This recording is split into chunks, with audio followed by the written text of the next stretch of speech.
What's up, guys? You know what's late afternoon it is. It is Wednesday late afternoon, off-centered with Dustin, the sports car dad. Just the two of us again. We might have a special guest next week and the week after. Maybe we won't, but it'll be us talking about life because I don't know if there's too much news this week in the hobby. So, and now I'm hearing my echo. What are you doing, Dustin? Sorry, I had it on another tab. There we go. All right, go ahead. Come on, man. Is this your first off stream? Man, it's one of those days. I was so excited to watch it two different ways. So that there we go. No. The truth is we needed the extra viewer. So you opened it in a different tab. I just wanted the viewership to go from 9 to 10. Get us to double digits. I have 15 tabs open. I just made sure to mute them all. That's how you do it. Anyway, good to see you guys in the chat. South Stands 303. These guys are getting people on their live stream. Now it all makes sense. Yeah, it's not good content. They're cheating the system, and we're not. Brian Sherlin, good to see you as well. Actually, we can't go that route because that's all the people that say that we bought followers or subs or whatever. That's their like, oh, they must have bought subs or followers or whatever. It's like, whatever. Give me a break. Here's the problem. This is what people do wrong when they buy followers. They buy a very even amount. 2 million followers. Yeah. Oh my God. You have exactly 2 million. You have exactly 150,000. If you're going to buy followers, make it like 132,500. Can't you buy, can't you break it down versus just buy batches? You make it a unique number so it looks more real. But if you buy something even, it's too obvious. Yeah, if I was buying followers, I would have bought like 9 a month for the last 2 years or whatever, because it's been like slow and steady climb. It's not like I all of a sudden got 2,000 new ones or 5,000 new ones or whatever. Well, what's up, Brian? Than me. That's better than me. It's been a slow and steady fall. You haven't fallen. You're just slowly creeping. You're just creeping now. You're just creeping. Yeah. That's what I'm good at. Okay, so Dustin, you made a video about a $30,000 missing card. I think we will cover that because it is a slow week, and that's going to be our main headline. We'll do that in a second, though. Headline. Yeah. Michael Ham, great to see you. I can't wait for Bucks season. Man? Mike C in the house. Philly Joe, great to see you. Hopefully I'll see you Friday morning on Card Life's weekly power hour. That's where I go live on Zoom with any other card collector or investor or entrepreneur in the hobby that wants to join me, 10 a.m. Pacific time. Just for about an hour. And hope to see you guys there. It's on Zoom. Crazy Kev, great to see you as well. Brian Sherland again. Lightning. Well, this will be about a 15-second story. Lightning did lose. Colorado Avalanche deserved to win. They were the better team.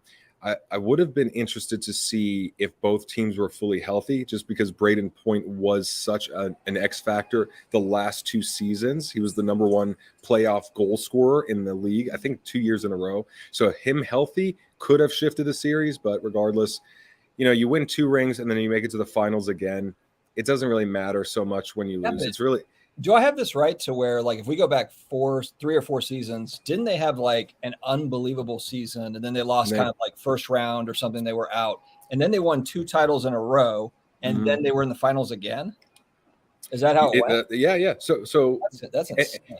So the Lightning beat. If you're watching hockey, you probably know this. If you don't, it was crazy because the Lightning won more games than any other team ever. And I think it was tied for the most ever in the regular season. And so everyone had them as going to the finals and probably winning because they just were smoking everyone. They were the number 1 seed, obviously. They got upset, not only upset, but they got swept in the first round by the 8th seed Columbus Blue Jackets, which you go, whoever bet on Columbus that year to win must have gotten rich immediately. That would have been like NBA, like Chris Vegas finds NBA Top Shot money right there, because the odds were so against the 8th seed beating a team that was not only the 1 seed but had the best record ever in the NHL. So that was the biggest disappointment. But then next year to add a couple pieces and win, that was the moment that really mattered. The second year is nice, but it's never going to replicate the first year of winning a championship. And then this year, I didn't even watch all the games because I was like, you know what? They win it all. It'd be like, cool, 3-peat. They lose. Okay, well, they won 2 and made it to the finals. great season regardless. So that's where I was. That's wild. So we're getting a request Aruba. Can we get Coleman back on? Coleman Cards on again. He's still out there. I see him at shows. He was at the Mint Collective. We saw him there. Yeah, he's bald now. Is he really? Yeah, Coleman is going with the Jason Statham look. He's not pulling it off, but he's going with it regardless. Fair. Phoenix Rising. Yeah, so I met up. So I went to this coffee shop in this is where I met her, in Santa Monica, and then we met. Yeah, and then here's what's crazy. I met this girl at a coffee shop in Santa Monica, saw her the next day accidentally at a cafe in West Hollywood because she lived close to me. And then we did the Santa Monica stairs a couple days ago. Really casual date. I like her as a friend, but just not enough for me to pursue something. But we will see each other Friday, so hopefully she's not watching. I doubt she is. You're like, she just got her feedback, back right now on the live. Andrea, I'm sorry. I like us as friends, taking things slow. I just don't really see us going much further. But Friends is cool. Friends is really cool. Good to see you, Carl. Anthony in the house. Yeah, if you have any more dating questions, this might be a slower show, so feel free to ask.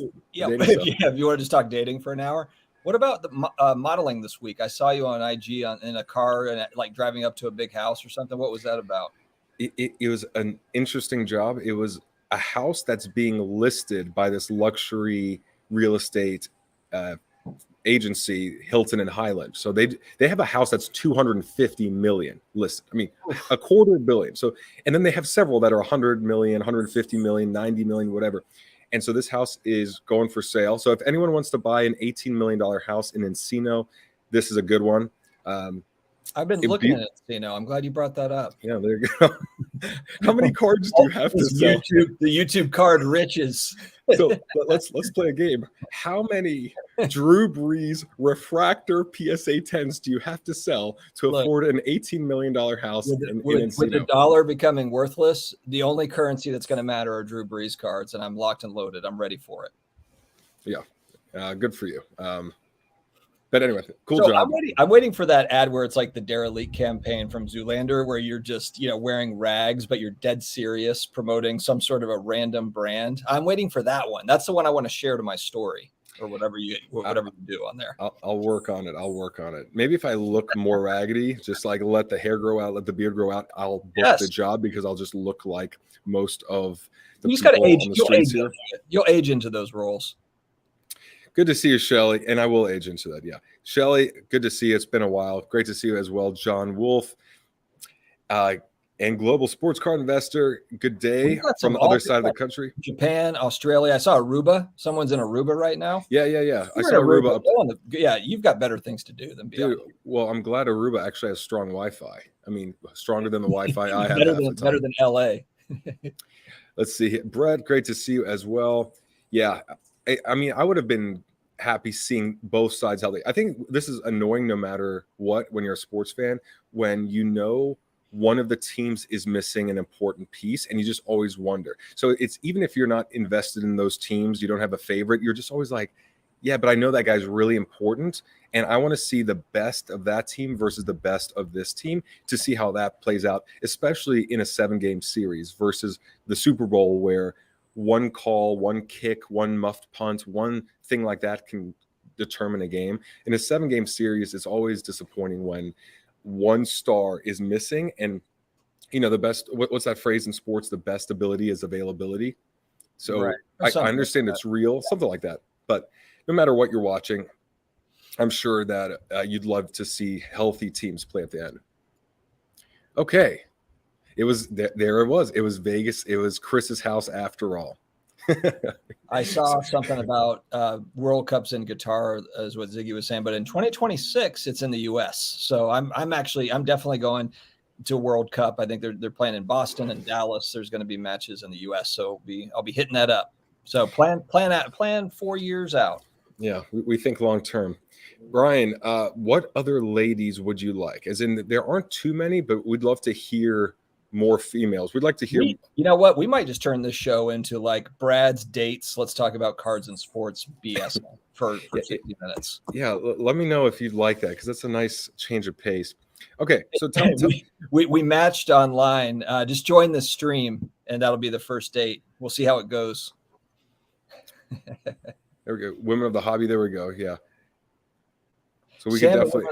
Okay, so that's one.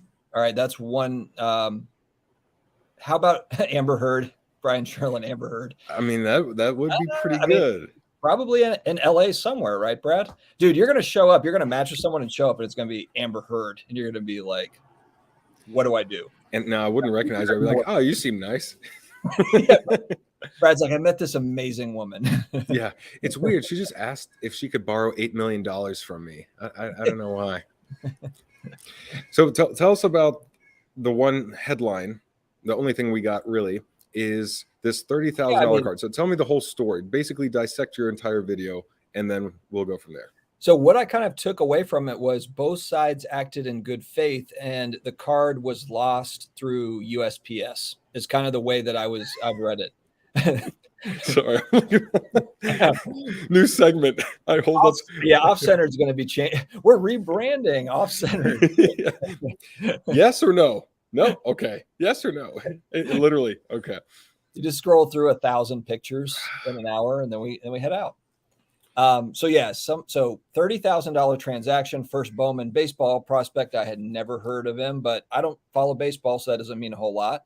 It was a red refractor numbered out of 5, and the guy sent it without insurance. And what I said on the video, honestly, I can sort of understand. First off, I'd never send a card that's $30K in the mail, but he's probably a little bit freaked about saying, like, I don't know, with all the people in the post office, do you need insurance on this? Yeah, 30,000. They'd be like, yeah, right. They wouldn't even believe you. I don't know. I mean, maybe people do that all the time, but I just can't imagine. So maybe he kind of freaked and was like, I don't want people to know that this is in here, so I'm not going to put insurance on it. I don't know. That's the only thing that makes any sense.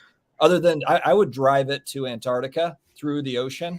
Wait. So, okay, you said that the buyer was 4 hours away drive than the seller? So I saw a bunch of comments. There was a bunch of, people talking on Twitter about it. I don't know that for certain, but there was a lot of comments about how the buyer and the seller were close enough that should have been an in-person deal, but who really knows, I guess. So, all right, you're saying the seller sent the card to the buyer, $30,000 card, no insurance, and now the dispute is the buyer's like, I didn't receive it. I would assume there's at least tracking. Yeah, shut your dog up. Yeah, hold on. Someone's coming in the front door. Hold on. Stupid guard dogs stopping criminals from coming in. Well, that's the whole point of us being okay with her barking like that. It's like, yeah, if in the middle of the night someone comes through the window, we're not going to be surprised by anything. And the dog doesn't bark then. Yeah, that'll be the time. That'll be the time when she's totally calm. So yeah, basically the way that I read it was the tracking was just showing like still at the post office. Like it had tracking, it didn't have insurance. So, but the tracking was just like, it's just sitting there at the post office. Now I've had it to where, yeah, maybe it was overnighted. Oh no, it was priority. It was priority. That's right. Isn't that like the $4.95 option that you send normal cards? I don't know. But anyway, it just showed tracking. Now I've had cards where it showed tracking and it's taken a week for the tracking to update, but then I saw that it had taken 30 days. 30 days. That's a long time to wait on from priority.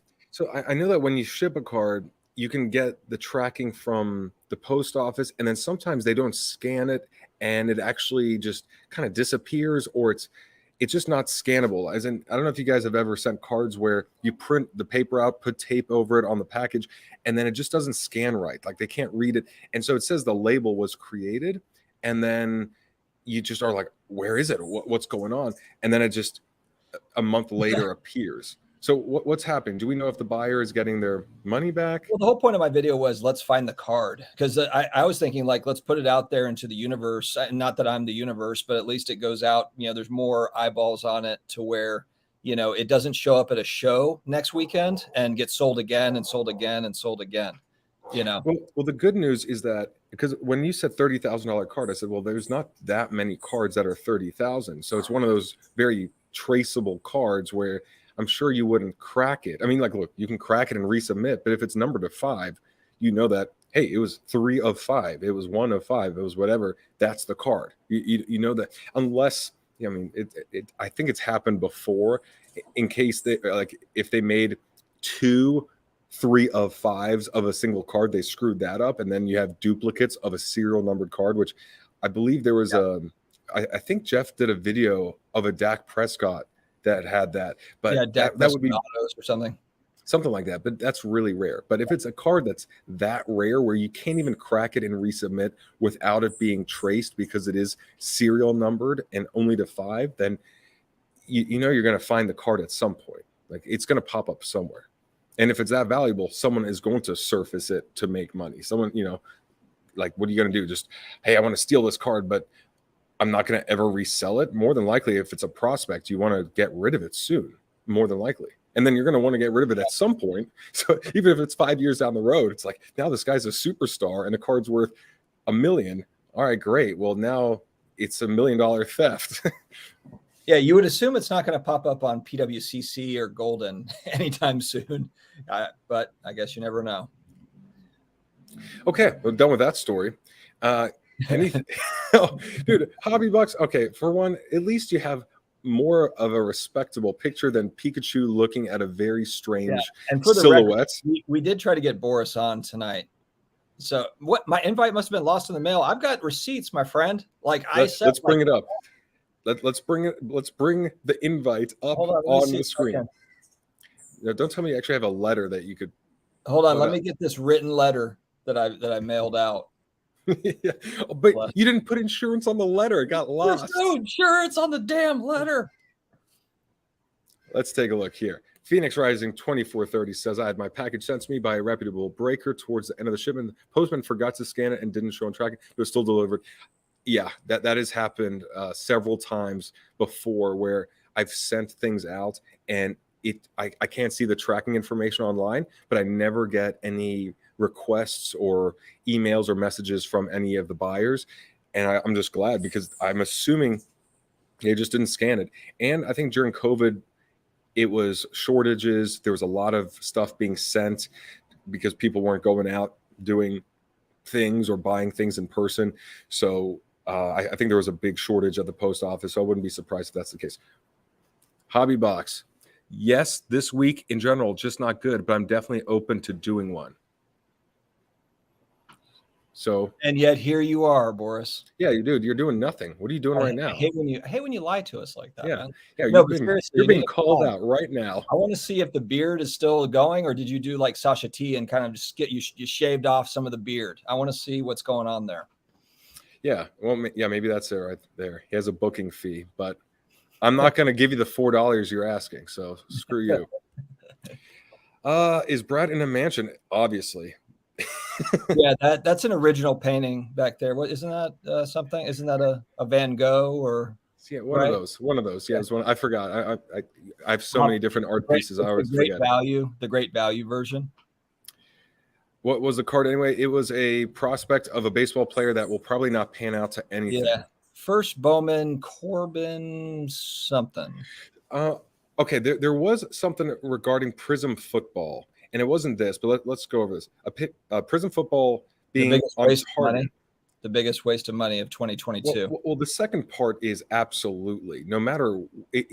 But you could have replaced. Do you think they printed it into the ground and ask that about any set? And the answer would have been yes. I believe Panini it's a money grab right now. I really believe it is. And I think the more the economy is uncertain, or people aren't sure exactly what's going to happen, the more they'll want to just take advantage of this time, because the money's in the breaks. The money's in the product being open for them. They don't make money on the cards that are graded and then resold. The only good thing with that is the more those go for, the more that they can price their product higher. But they're just making money off of their wax. So I think they're just going for as much as possible, saying, hey, this might, no matter what, we only have a couple of years left. but there's good reason to believe that this might be their last season of printing. Like it just drives me nuts. I talked about it a couple of days ago on a video where it was just like I'm over, listening to a breaker going off about an auto for some random running back who was, I think it was Pac-Man. And I'm not saying Pac-Man's not, he has a good channel and he opens a lot of expensive product, and he's not one that's like, whoa, last pack mojo, blah, we got a patch for nobody and we're going to pretend like it's amazing. But he did go, he was like, oh man, like it was like a silver auto or whatever random running back. And I'm just thinking like, you're looking at that and just saying like, who the hell is this? I mean, there's Rex Ryan cards in this product. Why is there Rex Ryan? Marcus Colston cards. Mike Allstott is in this set. Well, Mike Allstott I would take, but again, I'd pay 50 cents. There isn't there? Okay, I wanted to ask your opinion on this because there's the 2022 Prism football. What's the insert called where it's a cartoon? Because I don't really follow the new stuff that well. It's like I saw a Tom Brady one. The Tom Brady one. Yeah. What is manga? that? Is it a manga or something like that? Yes. That was okay. Let me take a look. I'm going to pull this up so you guys can see it because it's a very interesting card. It's interesting, but isn't it kind of dumb as hell though? Like when you look at it. Let's take a look. Hold on. I'm going to share the screen. Hopefully it'll work, but I think my computer updated 2 days ago, so it probably won't. Right here, his comment is it's an excellent point because it really sheds light on the whole like, well, if there's retail out there, then maybe that's a good value. Look at that. Prism retail has no numbered cards. Now go and add up how many numbered cards are out there.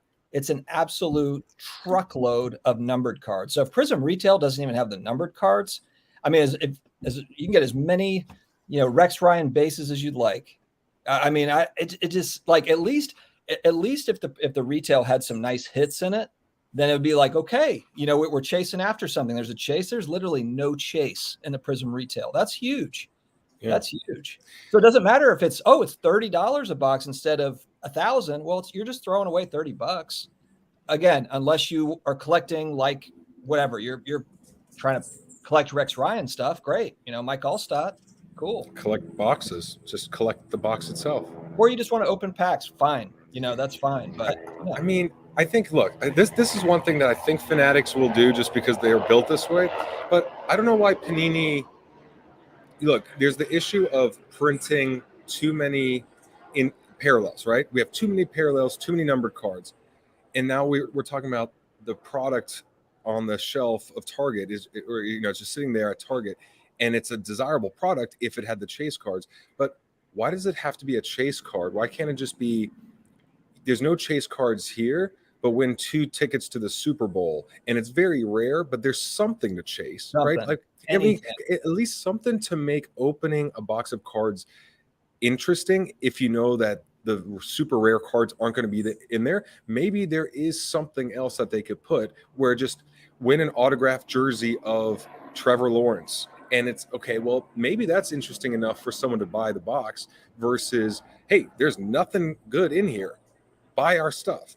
Well, and that's the thing. This information right here that Mike is giving is the average Joe that collects cards doesn't know that. So they're going to think like this year's Prism is just like every other year's Prism because they don't watch YouTube or any, they're not paying attention to that. Like I wouldn't have known that unless Mike had talked about it. I heard it.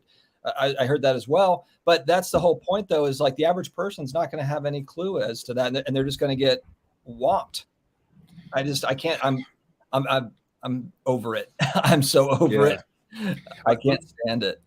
I mean, here I see the things. I never understood collecting entire sets because to me, I'm like, I don't care about almost all these players. There might be 2 that I actually like and care about. The rest would just take up space.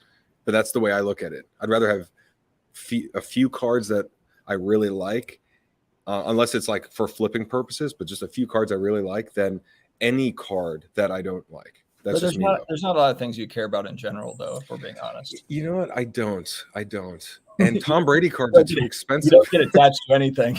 hey, that spiritual maturity right there. I don't get attachment. Attachment is the root of suffering. That's why when the Lightning lost, I'm like, I'm grateful for a good season. Let me go on my meditation and my meditative walk. If you think Brad is kidding, I went to go get breakfast one time. He was in our hotel room, and I walked back in, and I was like, "Hey guys," started up a conversation, and my oldest son was there, and I just look over, and Brad is like sitting straight up with his eyes closed, meditating. And he did say he was going to meditate. And I just kind of like, yeah, okay, whatever. But no, that's a thing. That's the thing. I was talking to him, nothing back. He was in a trance. Did you tell him about the part where I levitated and my head began to spin 360 degrees? And also just sleeping with your eyes open. That's something that's hard to get used to that. It's hard to get used to that. And my tongue out. Like, oh, Jesus. Oh, you woke me up. What happened?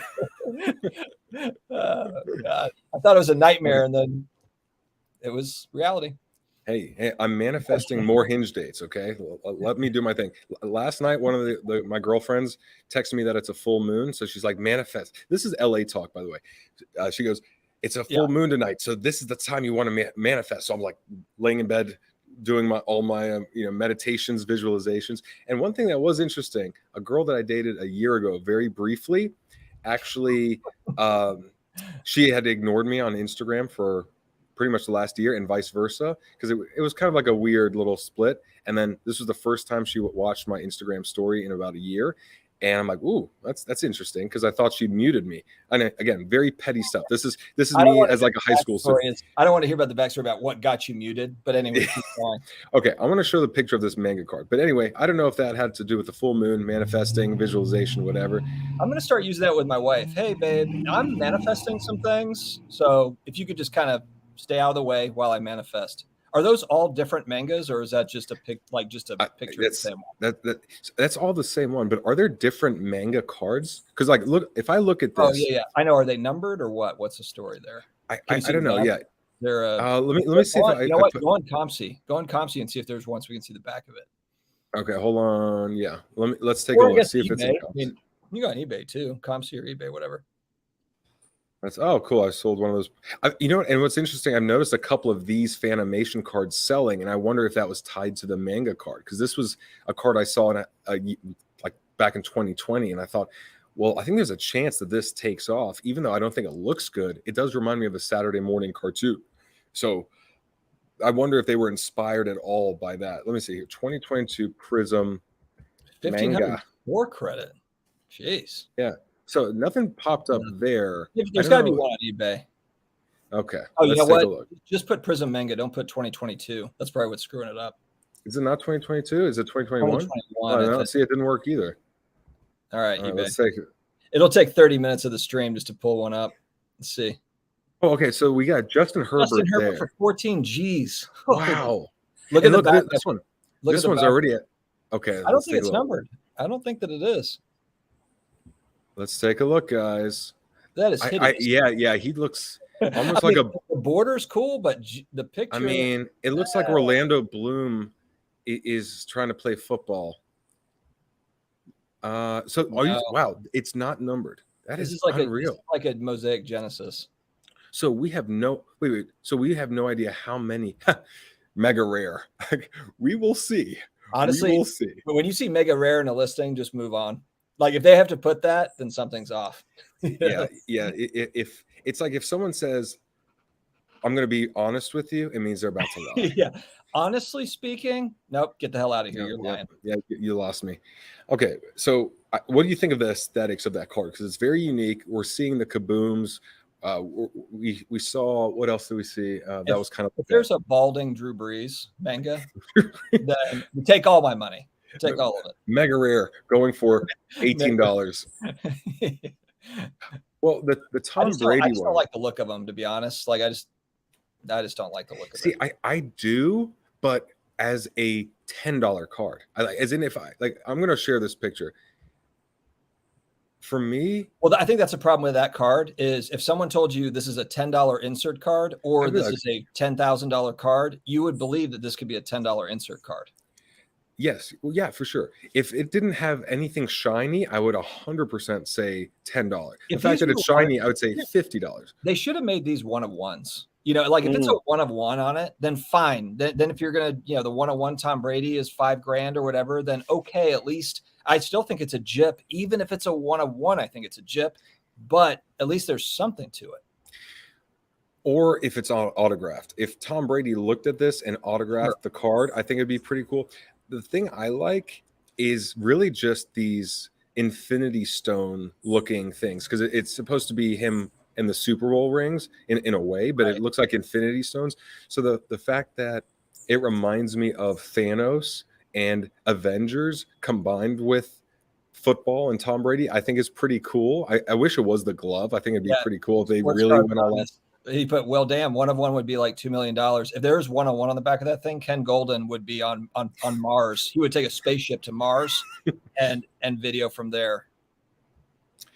Probably. And with the commission he would make, it would be well worth the cost.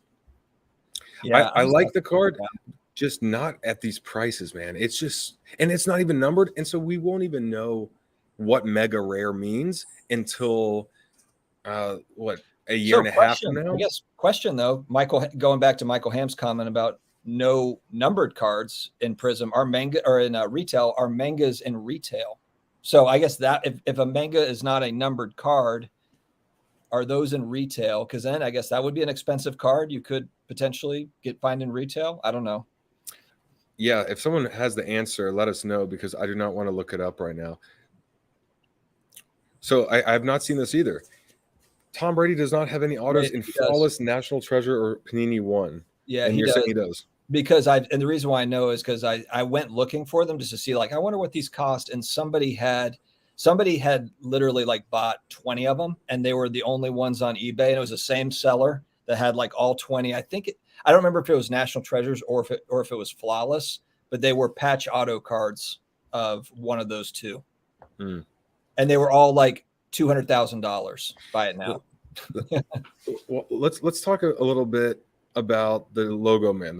He's saying in 2021. Yeah, if Michael Ham's saying in 2021, then yeah, maybe Tom Brady doesn't have any in 2021, but he's got previous. Go ahead. What were you saying? The LeBron James logo man. We didn't go on that week that was the news, correct? I don't think we talked about it. It's been talked to death. Chat, you want to talk about the logo man and how badly you wanted it and how great of a deal it was? Okay, so I just don't think it's a good looking card. I think 3 pieces of the jersey is fine. I just think it's one of those, like, everyone thinks it's the coolest thing, and so it's one of those, like, well, if they think it's cool, I'm going to think it's cool. For one, I don't like LeBron James. 2, the 3 logos on there just doesn't do much for me. I guess I'm like, okay, it's not really displayable. It doesn't look beautiful. It's just 3 pieces of jersey. I'd rather have 1 jersey of Kobe Bryant or Tom Brady. But anyway, that's me. I just think the reason why I don't like it is because there wasn't anything organic to it. It was announced as a chase card. It would be similar to, well, I guess it's not like the manga because it actually has game worn patch on it. There's something more to it, but it's along the same lines. It'd be like if, they're coming out with a card next year and they've kind of announced it to be a chase card, and then it became that. And it doesn't have any organicness to it, but people can pay whatever they want to pay for whatever. I mean, but it just doesn't change my thoughts on it. And my thing too is what stops the card companies from making one that's a little bit cooler next year, and then the one that's a little bit cooler after that, and after that, and after that. Isn't that the goal? Isn't that the goal? If you're Panini, or if you're Fanatics, since you're taking over the whole thing, Fanatics is licking their chops because they're like, oh my God, we're going to put one. Think about all the options to them. They already sell all the the jerseys and all the game, all the game used, whatever. Like, they're going to be all over that. You're going to have all sorts of, you're going to have LeBron hair and stuff. You're going to have, headband card. Where exactly did this hair come from? Armpit, no lower than armpit, please. Well, that was the other thing about that card too, is it was just a random jersey from, like, game worn jersey that was used for that card. Like, to me, if it's going to be a $2.4 million card, the jersey should have a story. It should be it should be the jersey that, like, he made the block with, like the big block with the Cavaliers. It should have some sort of a story, a meaning to it, not just a random jersey that came out of that season. That's lame. That's really that's the game that you scored 22 points and missed the game-winning three-pointer and you lost to the Sacramento Kings. I mean, seriously, you have no idea. And it probably is from a crap game, right? Because if it was from a playoff game or a good game, they're probably taking that jersey and doing something special with it versus let's just throw it in, like a regular season game. Yeah, whatever. Just throw it in to a card, chop it up into a million pieces. It doesn't matter. We have 82 regular season games. Maybe it's a preseason game. Does it even say it has to be regular season? What if those were 3 preseason games? There's so many different things. And how do you even know? You're kind of just assuming that that's what it is. Yeah. To me, it's just not a big thing. There was a comment I wanted to pull up. Whatnot. Yeah, you want to see the player. I do too. This would definitely be a chase. 7 patches from each year of Brady's rings. I would say with the Super Bowl jersey or a playoff jersey at least, that should be a $10 million card. I love the idea of inscription autos because inscription autos are the coolest. I really think that's so. If you had, I like that idea from Ziggy. If you had something that was written, like the king or whatever, 7 times, I'm the man or something. I don't know. Like just something more to it than that. I don't know. This was the lamest $2 million sale I've ever seen. So so what would you think about 2.4? Like when you see that price, does that excite you? Is that too expensive? Because it was hyped, or like the numbers I heard was up to like 6 million or so, right? I don't know who said that. I don't think it has any bearing on anything. I don't think it has any bearing on any other card. I think it's different if it's a Honus Wagner or something that has history to it. And, I think that can be kind of tied more into hobby lore. A card that somebody just kind of put out and it just got hyped up. I saw literally probably a dozen different tweets or IG whatevers basically stating, how many people think this is going to be on some auction site for $200,000 next year? This logo man. I literally saw like a dozen different posts like that because I think that's kind of the overall feel of it is just, and look, maybe it is something that someone sells it for 10 million or 20 million or whatever. Who cares? I mean, maybe it'll happen, but for me, it just doesn't move the needle at all. There's no, there's nothing to it to me. Yeah. I mean, if it was only 300K or 400K, I think that would be a bad sign because a card that was hyped that much and also should be a chase card, but and had Drake chasing it and whatever. If it only sold for a couple 100,000, I think that would be bad because I think that could negatively impact a lot of the other stuff. Because then you go, wow, that card is supposed to be the chase, and that's only a couple 100,000. 2.4, at least I'm like, hey, okay, we're in the millions. I'm liking the fact that something is up there that people are valuing. I wonder, what if that chase card, what if the logo man was found 3 months ago? I don't know what the timing would be like, but remember 3 months ago in terms of where people's minds were and where money was flowing and everything's just low interest rates, all that. Would the card go for 3.5? Would it go? That's actually a good point. That's a good point. It kind of hit at a bad time, that auction, for it to be kind of like, this is the first time we're doing this. It was think if that card sold in February of 2021. I mean, think of that. I mean, it would have been insane. Well, and remember, we're talking about the crypto market, which I believe is tied somewhat to the card market. And plus you have the debt and all that other stuff. But, when crypto was doing really well, I feel like cards were doing really well too. It correlated quite nicely. And then the stock market and all that. So I would be very curious to see how much would that card go for a couple months ago when things were good. And also maybe after this phase, maybe it's a 6-month or 12-month recession or period we're in. And then maybe on the next ride up, it does sell for 3 or 4. The good thing is that even if you don't like LeBron James, at least his legacy on the court is sealed. So if it was, LaMelo Ball or whatever, that's where I'd have a lot of concern. I mean, there'd be upside for sure, but I mean, if it was $2 million for a LaMelo Ball or if it was a football equivalent of Justin Herbert or something like that, I'd be pretty nervous. I think part of the problem too is if you're going to make, like, to me, if I want to, if I'm looking at a card like that, I'm saying like, okay, this was a, manufactured card for millions of dollars.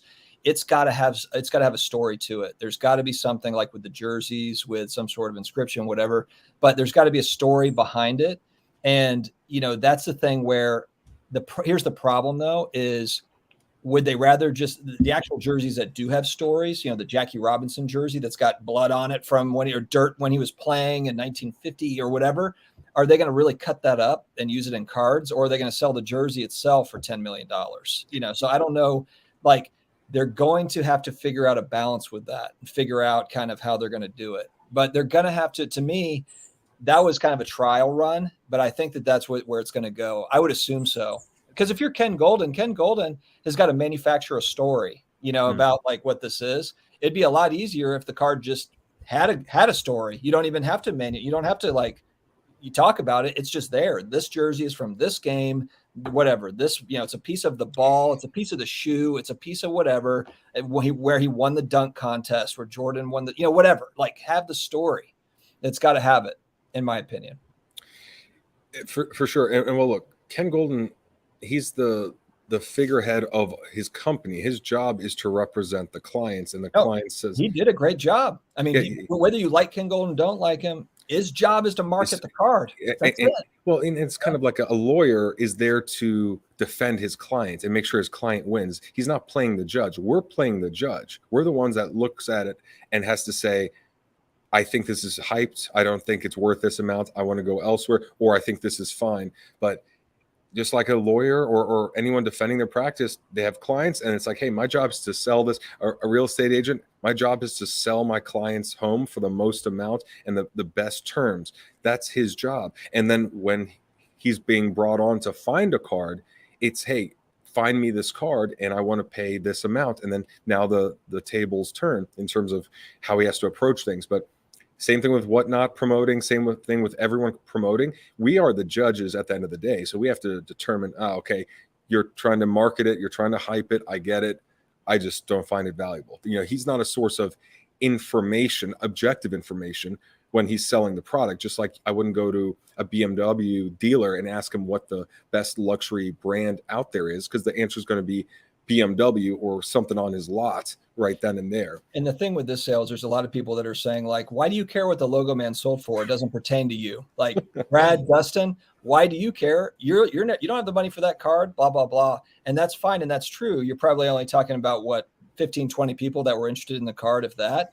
But also don't use it to tell me that this is some sort of hobby, like this has an effect on the hobby. You can't have it both ways, to where it's like, hey, this doesn't pertain to you. This only pertains to a dozen people. And then you're going to tell me that this huge sale has some sort of great effect on everything else. Because I don't believe that's the case. I think each card kind of has their own story and their own trajectory, and whoever's going to pay whatever they're going to pay for it. And that's it. That card doesn't mean LeBron Topps Chrome PSA 10s go up, today. It doesn't mean any of that, So I think you can't have it both ways there. It's got to be, it's one or the other. Very nice. Very nice. There we go. All right. Sumo. We got bots. We got bots coming in. Oh, here we go. Naked HD XYZ, the cheapest one-time 18+ days. I wonder if another one. Oh my God. Oh my God. Here we go. Heavy spam. I'm going to put user in timeout. No, I pressed block user. Wait. Is this spam? Actually, you know what? I should have said something. That's Neo's new account. Yeah, that's Neo. That's Thanks, Neo. Appreciate you, Neo. Hey, bud, switch over to your other account. We can't have that on here. I wonder if the bots heard me talking about dating, if it's that good. Maybe it is. Maybe it is. Oh, is this how we're going to finally get the Hinge sponsorship? Is from all these spammers? Maybe. Hinge is like a lot of spam attention. Carve out pieces of ring, and then use the belts. Yeah, that would be amazing. You use the actual belts, the championship belts, as pieces of a card. That would be cool for sure. I would love to see that. That's unique. Okay, what else we got? 6:44. The chat has been really kind of humming, and you have not done a good job of pulling stuff up. So why don't you kind of dig back? It's been rolling through.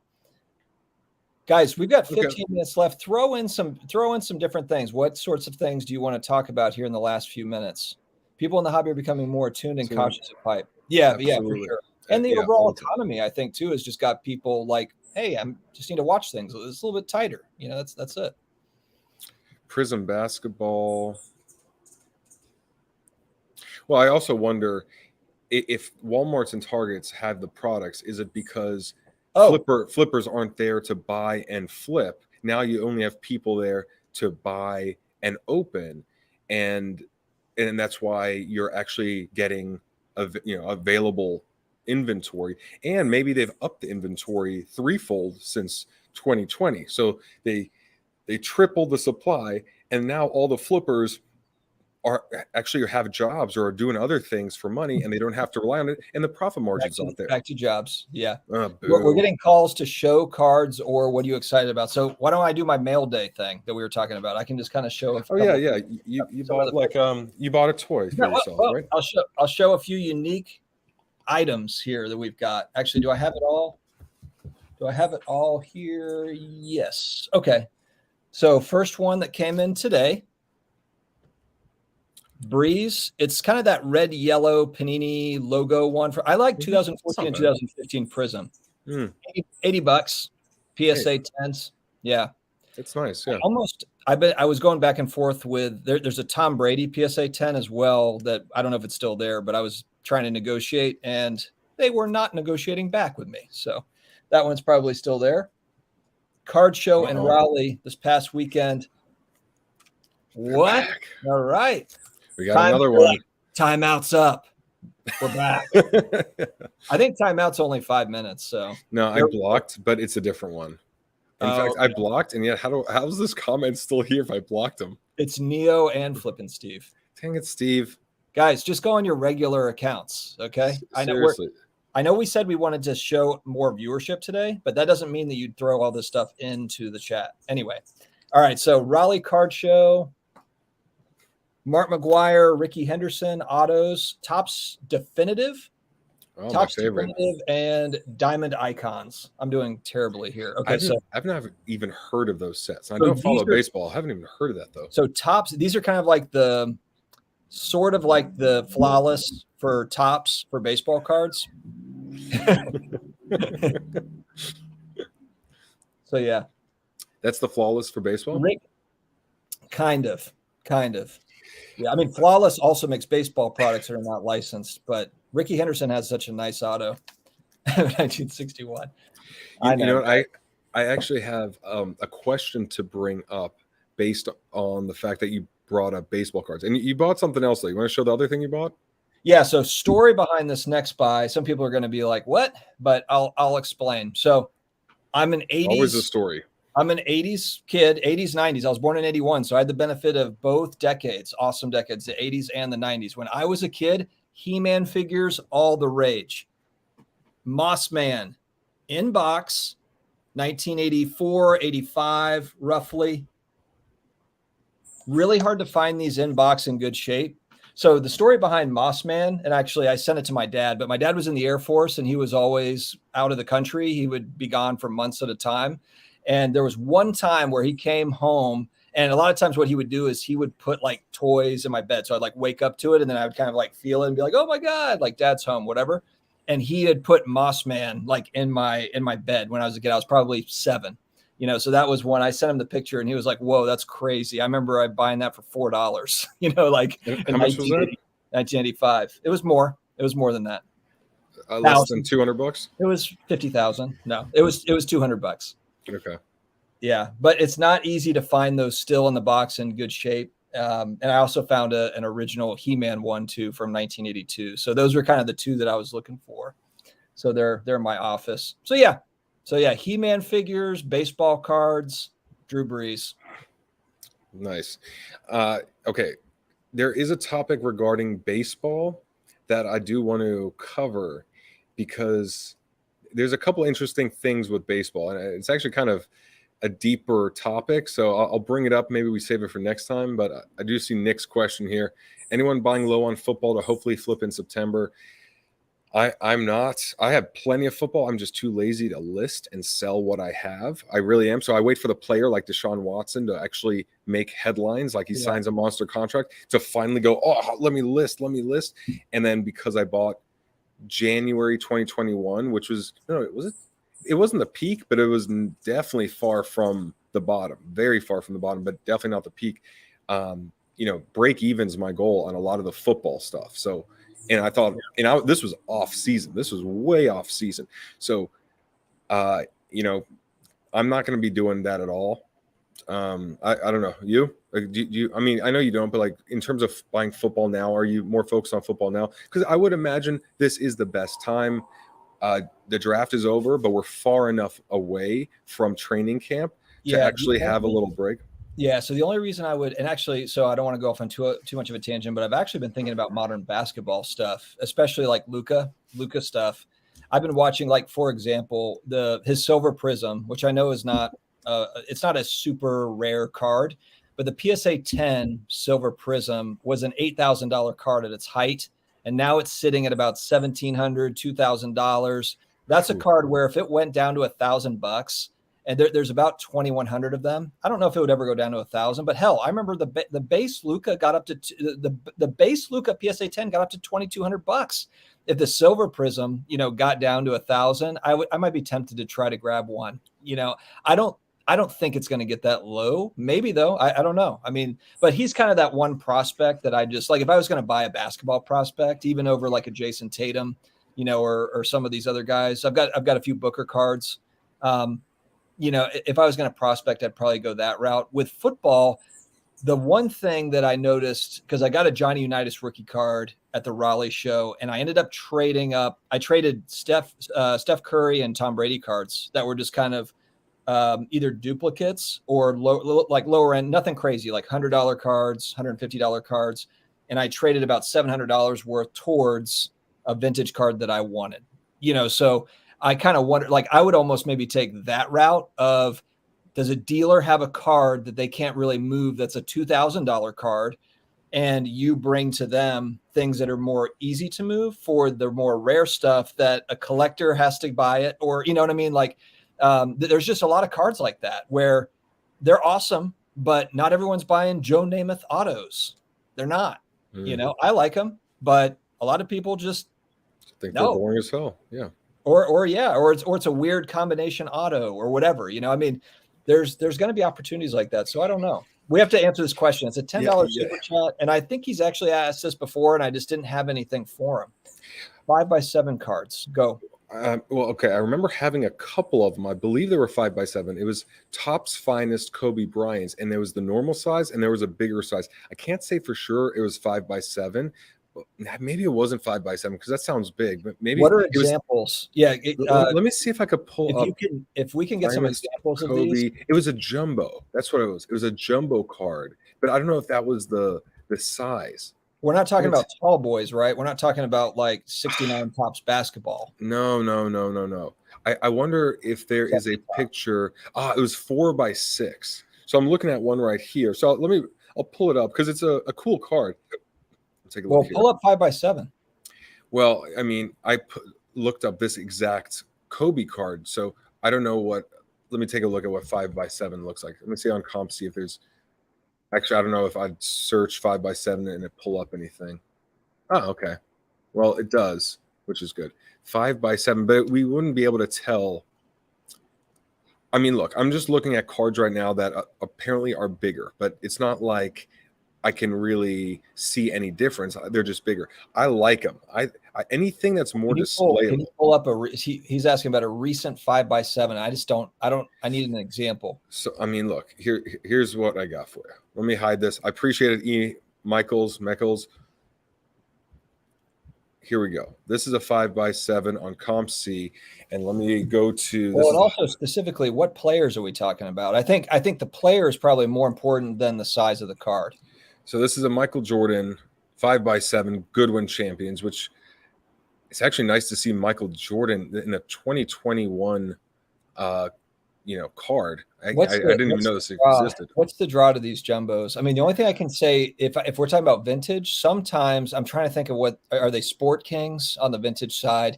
I guess people they stay away from them because of their size, because they're almost too big. That's what she said. Okay, here's the thing. I think I like displayability. I think that's why a lot of what I like is drawn to aesthetics, which every collector likes. Oh, this card looks good. But also I like the memorabilia side because I go, wow, I could take up a whole wall with some good jerseys and basketballs. A card, man, I need a lot of cards to actually make a display out of. Yeah, So even magazines. He's asking about Acuna and Tatis and baseball. So we're not as much baseball. So I would say anybody in the chat that's baseball focused. What are your thoughts on the 5x7s? Yeah, and what's your feelings on a 5x7 period? Are you turned off by the idea of a 5x7? Is it something where you'd feel more comfortable if more collectors were interested in as well? Because to me, it kind of is the bigger the better, because I like the idea of displaying them. It's kind of painful to have a cool card that's so small, and I'm like, well, I can't put it here. I have to have 5 different cards just to take up a little bit of a desk versus one giant jersey. And this goes back to the $2.4 million sale of the LeBron logo, man. I think it was earlier this year or late last year, where Michael Jordan's rookie year sneakers sold at auction for $1 million. And I'm like, wow, this is what he wore, I think in his first game, or it was something in his rookie year, and it was both sneakers intact. And I go, I would much rather have that. I'd rather have 2 of those than the LeBron card. And even if it was a Michael Jordan triple logo, man, I would rather have his shoes from his first ever game or something like that, because there's more of a story. And I know it's the rookie year, and this is 1987, not just, all right, LeBron's preseason game against the Sacramento Kings, chopped up. Well, and you make a good point there. It's like if they start getting real creative with some of that really good sports memorabilia, it's almost like sacrilegious. You're going to cut up pieces of like shoes, like finals shoes or whatever for cards. I don't know. I mean, I'm sure there's some people would think that's awesome, and other people would be like, no, don't cut it up. Just leave it the way that it is. Yeah. I don't know. It's tricky. I would say if the card artists out there, Donnie B and the other card artists, 5x7 custom cards, I would love that too. To me, the bigger the better. It's just like even magazines. Talking about VHS, what's it? Beckett just bought a company that was another piece of news that we could have covered, and now we're out of time. Well, now we have 2.5 minutes. So Beckett buys a VHS.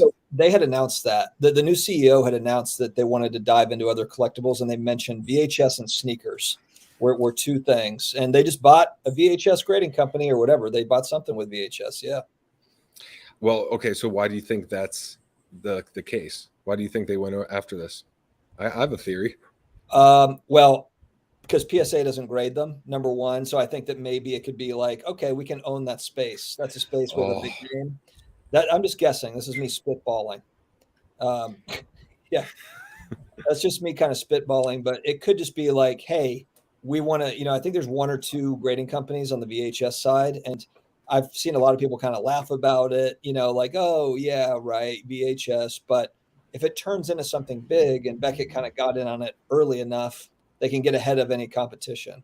Just that's my thought. Yeah, to me, it's knowing that they're beat in the card space, knowing that they're not only beat, but it looks like they're losing ground with every meme I see, Lamine James post, and everything I see. I'm like, BGS, and you see the BGS 9.5s getting further away from PSA 10s, and you're like, wow, is BGS just losing the battle? Like not even keeping up with a second place, status with PSA, but just pretty much throwing in the towel, saying, look, we're going to be what we're going to be. We're not really looking to compete with PSA because we do not have the resources that they do.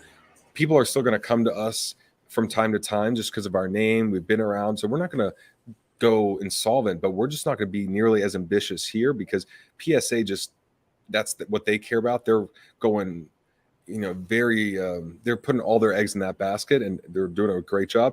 What else can we tackle that might be too small for them or they don't really care about? And VHS is one thing, because I haven't heard of one collector or one person being interested in collecting VHS, but maybe it's niche enough that they say, hey, look, we have the cards where we want it to be. We're content at this level.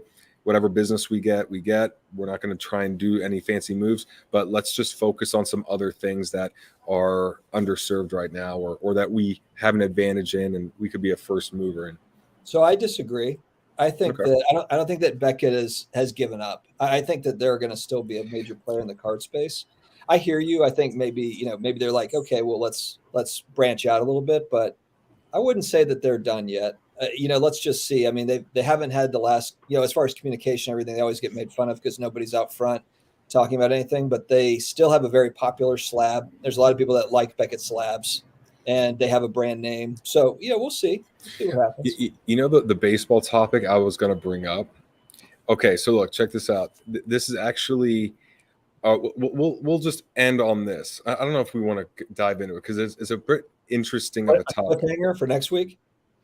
Yeah, I think we should, to be honest, because it's a good topic. But the teaser of it would be the cards that are most valuable right now. Some of the most valuable and desirable cards right now and have been in the history are tied to what sports. Think of historically, what are the cards, the grails for a lot of people? What sports are they tied to? Or at least one sport. What sport is that? I mean, I think of basketball right now being kind of out front. I mean, baseball cards are kind of where it all started, but it feels like all the new kids on the block are all about 90s basketball cards when really there's a hell of a lot more going on. But yeah. So, but the biggest cards out there historically, baseball, right? Yeah. What demographic, if you had to guess a demographic who collects baseball and you compare that to UFC, basketball, hockey, describe the demographic of the baseball collector versus the others? Younger, older, like all these types of things. Yeah, I mean, it definitely skews older, I would say. So I think most people would say that. So the point was this: I was, doing a little chat, but it's going to be a collaboration, probably coming out in a couple of weeks with Brett from Open Group, and he did this giant analysis of all the sports, going over all the vintage cards of all the major sports, as well as the growth of them. And pretty much every sport is growing except for baseball. Oh, I know where you're going with it. So let's leave that as a cliffhanger. So this will be an interesting topic when you look at the growth of sports, the demographics tied to it, and where card prices historically could go based on who's going to become the next wave of collectors, who's going to be maybe passing on. Is baseball even going to be as relevant in 10 years, 20 years as it is now? Because it's the pastime, but maybe it's just left in the past. I know that'll upset some people, but you look at the statistics and it's interesting. So we'll talk about that next time because maybe it'll be another slow week. That's a good cliffhanger. All right, guys, we'll end it there. Appreciate you all for joining us. Hit the thumbs up. I never ask for it, but that would help a lot. I'm going to enjoy some nice dates this weekend. And what are you going to do? Any plans? So the girls are out of town. It's boys' weekend. So it's me and my sons just kind of hanging out and, yeah, just doing guy stuff. Nothing too crazy this weekend. It's going to be good. Awesome, man. Sounds good. I will see you guys next week. Have a great weekend. All right. And goodbye. See you guys.